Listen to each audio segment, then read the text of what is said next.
ফিসফিস করা পুতুল। পর্ব ১। ভূতের দোলা। রাজীব বহু বছর পর বর্ধমানের পুরনো পৈতৃক বাড়িতে ফিরল। বাবা মা মারা যাওয়ার পর এই বাড়িটি ফাঁকা পড়েছিল। শহরের ব্যস্ত জীবনে গা ভাসিয়ে দেওয়া রাজীব কখনো আর ফিরে আসার কথা ভাবেনি। কিন্তু বাড়িটি বিক্রি করার আগে একবার দেখে যাওয়ার সিদ্ধান্ত নিল। বাড়ির দরজা খুলতেই ধুলো আর বাসি গন্ধ নাকে এল। পুরনো কাঠের দরজাগুলো আজও একইভাবে কর্ম করে উঠছে। রাতের বেলা বৈঠকখানায় বসে পুরনো অ্যালবাম দেখছিল রাজীব। হঠাৎ একটা ছবি তার চোখে পড়ল, ও আর তার শৈশবের বন্ধু সোমনাথ।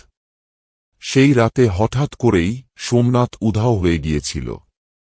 কাউকে কিছু জানিয়ে নয়, কোনো চিহ্ন না রেখে। পুলিশ খুঁজেও তার কোনো হদিস পায়নি। কেমন যেন অস্বস্তি লাগছিল রাজীবের।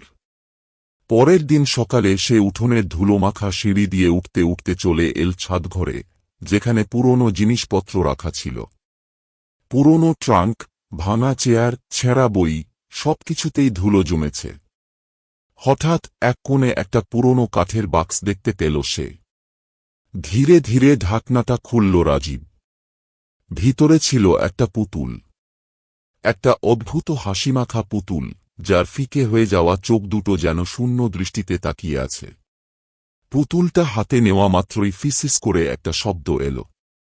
সোমনাথ।